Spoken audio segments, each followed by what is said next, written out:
આના આગળના લેક્ચરની અંદર જ્યાં પૂરું કર્યું હતું ત્યાંથી આગળનો ભાગ છે એની વાત તમને કરું. રેડી? અહીંયાથી આગળ હવે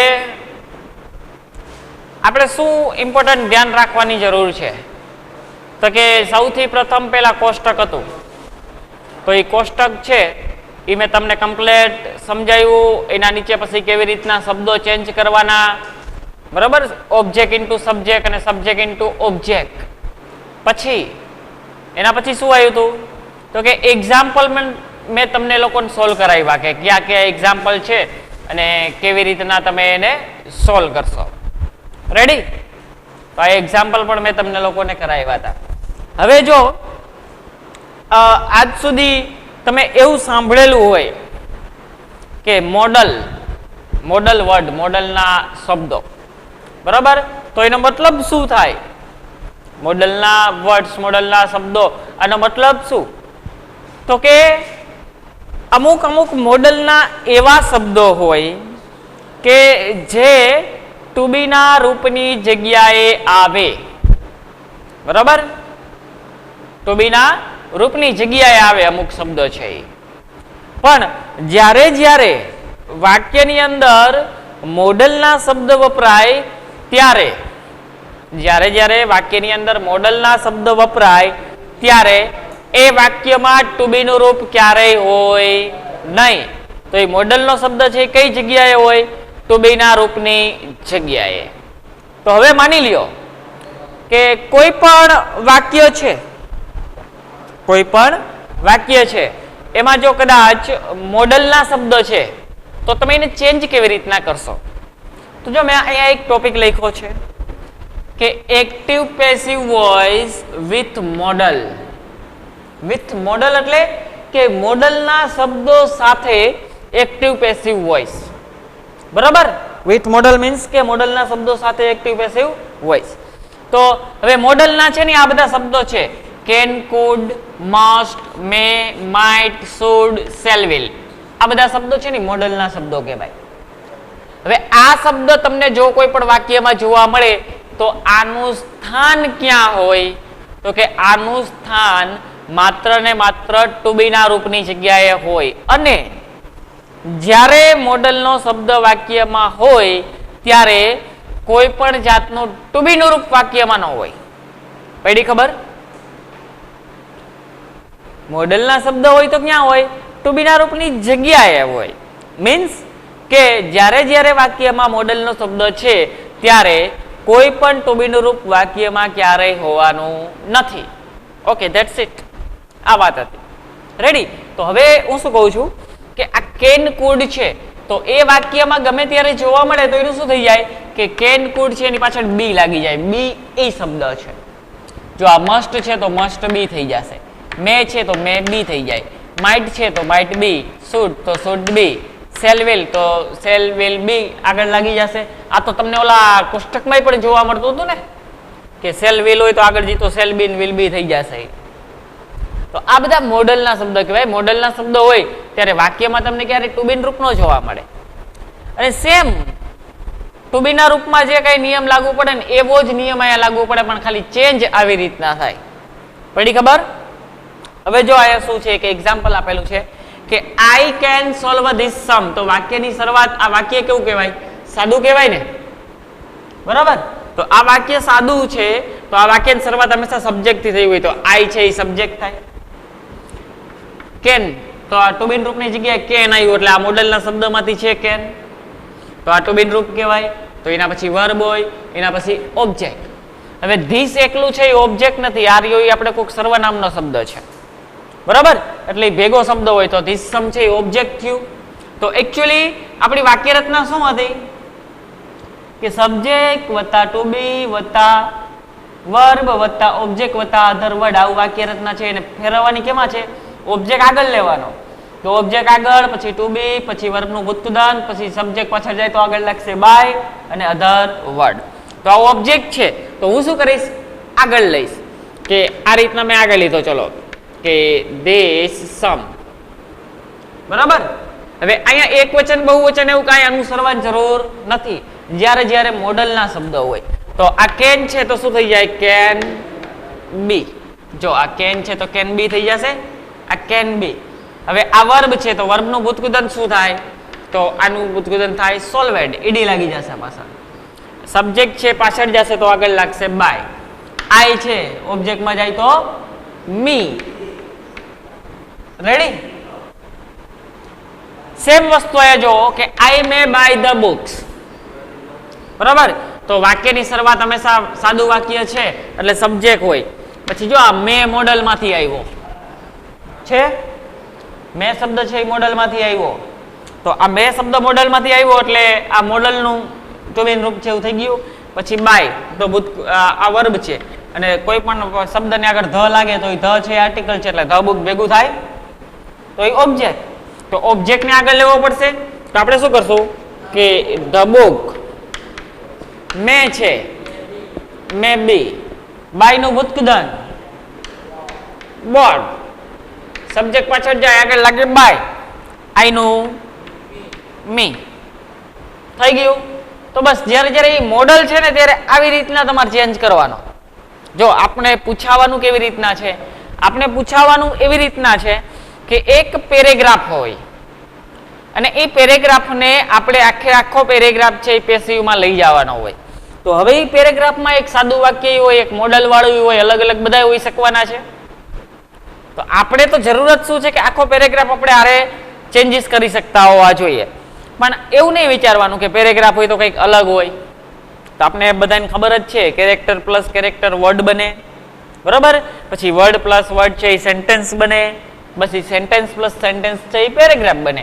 તો આપણે પેરેગ્રાફ છે તો એમાંથી સેન્ટેન્સ અલગ પાડી લેવાય.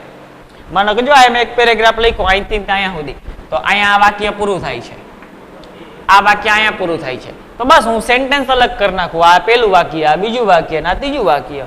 That's it. આમાં કાંઈ હોય જ નહીં, ખાલી વિચાર કરવાની જરૂર છે. પહેલી ખબર? તો આ મોડલ છે એ મોડલને આવી રીતના ચેન્જ કરવાના થશે. ચલો મોડલમાં મેજોરિટી બધાને ખબર પડી ગઈ, કઈ તકલીફ છે? ઓકે, હવે આ બાજુ આવજો. આ એક મેં વાક્ય રચના લખી છે. આ વાક્ય રચનામાં ચેન્જ શું આવ્યું હોય જુઓ કે સબ્જેક્ટ વત્તા ટુ બી રૂપ પછી ટીઓ ટુ શબ્દ છે. શું છે? ટીઓ ટુ શબ્દ છે, પછી વર્બ અને પછી ઓબ્જેક્ટ છે.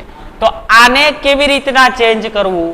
તો કે ઓબ્જેક્ટ છે એને આગળ લીધો, ટુ બી રૂપ જે હોય એ પ્રમાણે મૂકવાનું. પછી આ ટુ છે ને તો એ ટુ બી શબ્દોમાં લખાઈ જાય. આપણે લખવાનું ટુ બી. બરાબર?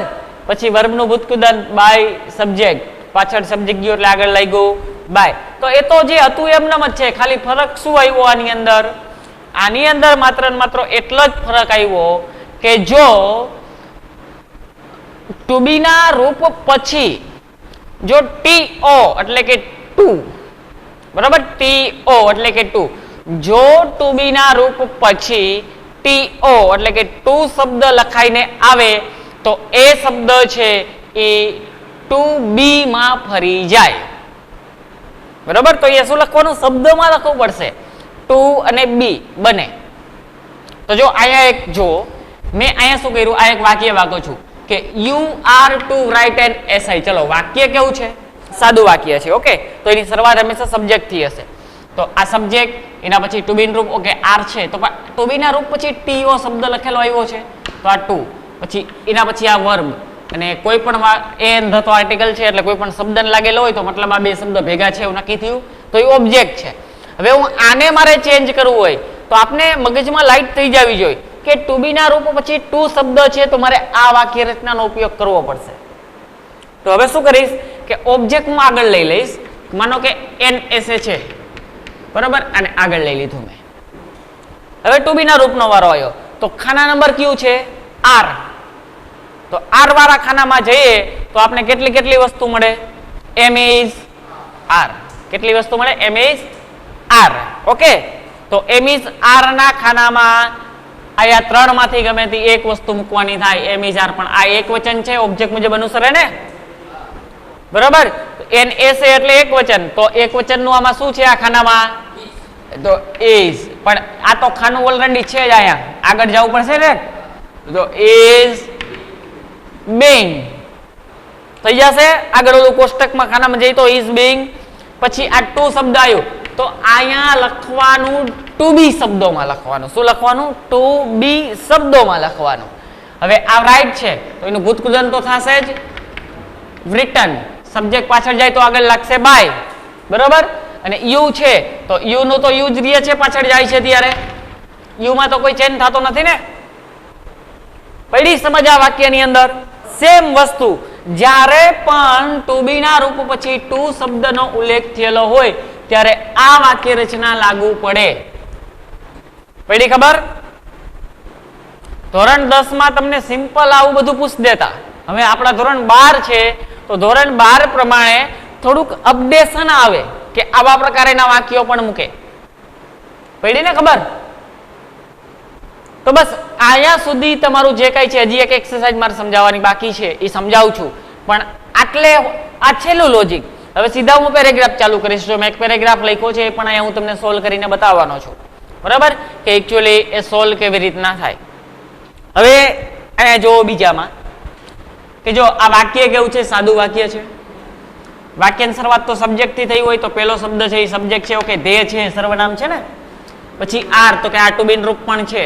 એના પછી વર્બનો વારો આવે પણ ટીઓ લખ્યું છે, બરાબર. એટલે આપણે સીધી લાઈટ થઈ જાય કે આ વાક્ય રચના વાળું છે. આ ટુ બી રૂપ પછી ટુ પછી તો કે વર્બ અને એ ધ આર્ટિકલ તો ટીવી ની આગળ એ લાગ્યો છે તો એ તો બે ભેગા શબ્દો હોય તો એ ઓબ્જેક્ટ છે. તો હવે હું ઓબ્જેક્ટ આગળ લઈશ ને કે અ ટીવી, બરાબર.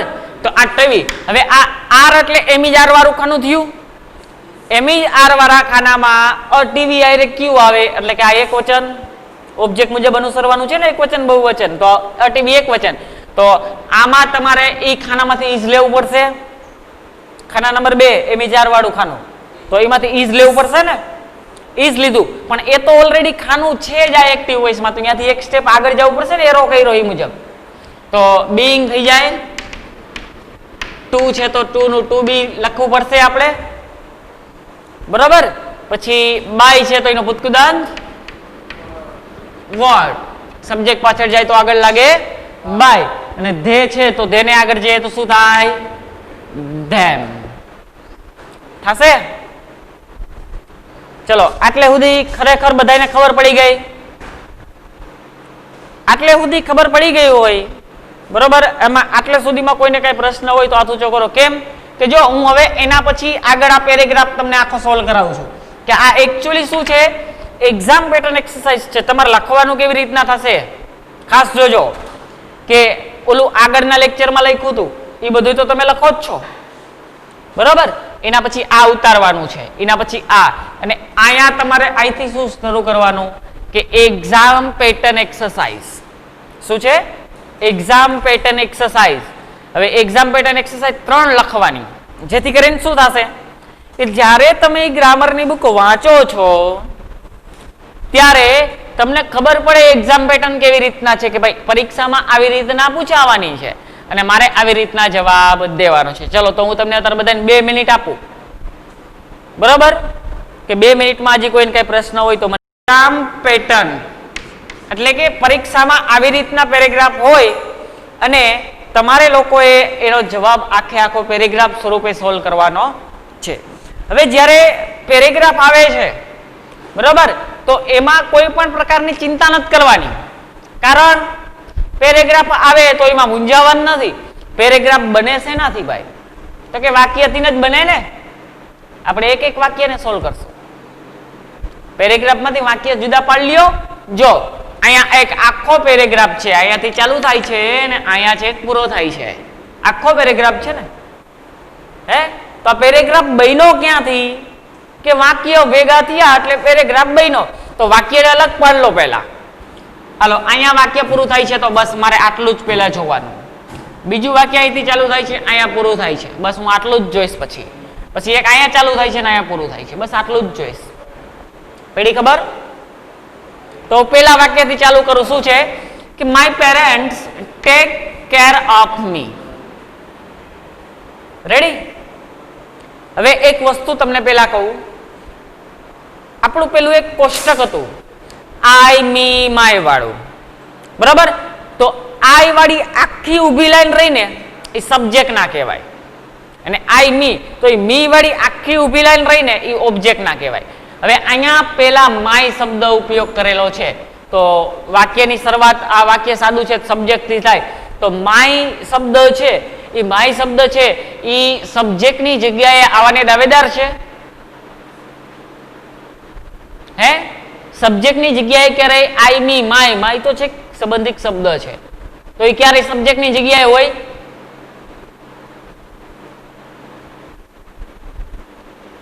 હું તમને ઓળખતા શીખડાવું છું શબ્દ કેવી રીતના ઓળખાય.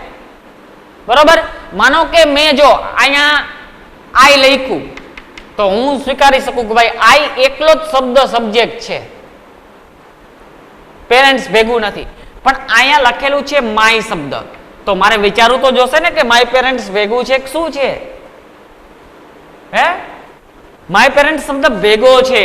કેમ કે જો આમ હું લખું ને કે આઈ મી માય, તો આ પેલી લાઈન રહી ને સબ્જેક્ટની લાઈન છે, બીજી લાઈન રહી ઓબ્જેક્ટની લાઈન છે. જો સબ્જેક્ટમાંથી શબ્દ આવ્યો હોય ને તો એકલો હોય, પ્યોર સબ્જેક્ટ કહેવાય. પણ અત્યારે આ માય શબ્દ છે એ ક્યારેય સબ્જેક્ટના સ્થાને આવી શકે નહીં. એનો મતલબ કે પ્યોર સબ્જેક્ટ નથી, તો માય પેરેન્ટ્સ ભેગું છે. ઓળખી જાય ને આપણે? હજી તમને કોષ્ટક નથી આવ્યું ને, એ આપણે જ્યારે પ્રોનાઉન્સ ટોપિક આવશે ને એટલે પ્રોનાઉન્સમાં ઉપલા પેજે જે આખું કોષ્ટક તમારે અહીંયા પાસે ડ્રો કરવાનું થશે. પછી એના પછી ટુ બી નું રૂપ હોવું જોઈએ, પણ આવું ટેક નામનું કોઈ ટુ બી નું રૂપ હતું નહોતું ને, તો મતલબ કાંઈ કાંઈ ગોલમાલ છે, સ્લીપિંગ મોડમાં હોઈ શકે. હોય આ વર્બ, તો વર્બ પછી ઓબ્જેક્ટ, અને જ્યારે જ્યારે પ્રપોઝિશનનો શબ્દ જોવા મળે ત્યારે એના પછી બધા અધર વર્ડ. પડી ને ખબર? પ્રપોઝિશનનો ટોપિક હજી નથી આવ્યો, હું તમને હવે પ્રપોઝિશન, કન્જેક્શન ને પ્રોનાઉન્સ આ ત્રણેયની પીડીએફ નાખી દઈશ. એટલે આ ટોપિક પૂરો થાય ને એટલે એ ત્રણેય તમારી અહીંયા ઉતાર લેવાની છે, પછી બહુ કઈ જાજુ ઉતારવાનું નહીં આવે, પછી ખાલી ટોપિક જ આપણે ભણાવી હતી. બરોબર, એ ખાલી 7-8 પેજની પીડીએફ હશે અને લખેલી હશે હેન્ડ રાઇટિંગ ચોપડાથી. તો જ્યારે પ્રપોઝિશનનો શબ્દ વાક્યમાં જોવા મળે ને એટલે એના પછીનો હંમેશાના માટે અધર વર્ડ જ હોય. બરાબર, તો જો હવે હું ઓબ્જેક્ટ આગળ લઈશ કે કેર. રેડી? કેર શબ્દ મેં આગળ લીધો. તો હવે અહીંયા ટુ બી રૂપ સ્લીપિંગ મોડ શું છે? મૂળ રૂપ છે. જો ડઝ હોત તો પેલું ફોર્મ લાગેલું હોય, પણ પેલું ફોર્મ નથી.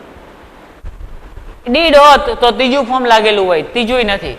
તો ડુ એક જ વધ્યું ને, 3 સ્લીપિંગ મોડ ટુ બી ના રૂપ છે.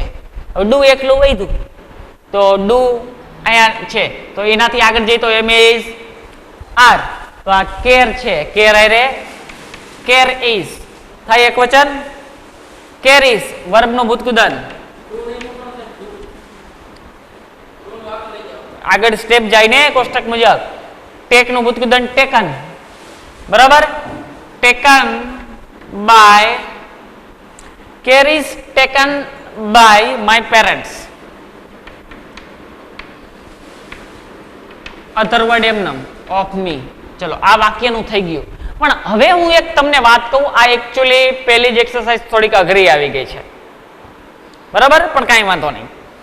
તો આ ઓફ મી અધર વર્ડ મેં પાછળ મૂક્યું, તો આ વાક્યનું વાંચીશ ને આમ થોડુંક અટપટું મને લાગે છે કે care is taken by my parents of me. થોડુંક અટપટું લાગે છે, પણ અમુક વસ્તુ શું છે ખબર હે, ક્યારેક ક્યારેક અધર વર્ડ કેવી રીતના મૂકી શકાય? સબ્જેક્ટ પાછળ જાય આગળ બાય લાગે ને. જો આ સબ્જેક્ટ પાછળ ગયો આગળ બાય લાગ્યું, અહીંયા વચ્ચે તમે અધર વર્ડ મૂકી શકો છો. સબ્જેક્ટ પેલા પડી ખબર? મૂકવો હોય તો આ લખવું તો આ તો સાચું જ છે, પણ તમારે જો હરખું વાક્ય રાખવું હોય, બનાવવું હોય તો તમે અધર વર્ડ છે એને પેલા પણ લખી શકો છો. કોની પેલા લખાય? તો સબ્જેક્ટની પેલા લખાય, લખવા હોય તો. બરાબર, એવું ફરજિયાત નથી. Taken of me by my parents, આમ પણ લખી શકાય. અધર વર્ડ ને તમારે આગળ મૂકવું હોય સબ્જેક્ટ પેલા તો તમે મૂકી શકો છો. ઓકે, હવે આનો જવાબ તો પેરેગ્રાફ સ્વરૂપે જ લખવાનો છે. હું બીજા પેરેગ્રાફની વાત કરું. હાલો, વાક્ય એ પૂરું થાય છે, સાદું છે. પેલું શું છે? ધે છે. હવે ઓળખો, ધે પ્યોર સબ્જેક્ટ છે. એ નિલેશ, ના કેમ પાડેસ? આ ધે નું વિચારો તો, ધે, ધેમ, ધેર, તો પેલી જ લાઈનમાં ધે નથી આવતો, તો એ સબ્જેક્ટ જ થાય ને. ધે સબ્જેક્ટ પ્યોર સબ્જેક્ટ છે. ઓલું કોષ્ટક તમને 8મા ધોરણથી ભણો છો કે આઈ, મી, માય, ધે, ધેમ, ધેર, તો ધે તો પેલી લાઈનમાં આવ્યો ને, તો પેલી લાઈન સબ્જેક્ટ ની નો થાય, તો ધે પ્યોર સબ્જેક્ટ છે. Okay, they. હવે એના પછી ટુ બીન રૂપ હોવું જોઈએ, પણ ટુ બીન રૂપ નથી, ગીવ શબ્દ છે. તો ટુ બીન રૂપ શું છે? Sleeping mode. તો આ સ્લીપિંગ મોડ છે, તો આ વર્બ થાય, અને ફેસિલિટીઝ તો આ ઓબ્જેક્ટ થાય, અને ટુ પ્રપોઝિશન શબ્દ, એના પછી અધર વર્ડ. તો હવે ફેસિલિટીઝ ને ઓબ્જેક્ટ તરીકે આગળ લઉં છું. ફેસિલિટીઝ આગળ. હવે અહીંયા તો મૂળ રૂપ છે એટલે ડુ. સ્લીપિંગ મોડ 3 જ શબ્દ હોય, ડુ, ડઝ ને ડીડ. પેલું ફોર્મ હોય તો ડઝ, ત્રીજું ફોર્મ હોય તો ડીડ, ને મૂળ રૂપ હોય તો ડુ. ડુ છે આગળ જાય તો આ શું આવી શકે? એમ, ઇઝ ને આર આવી શકે.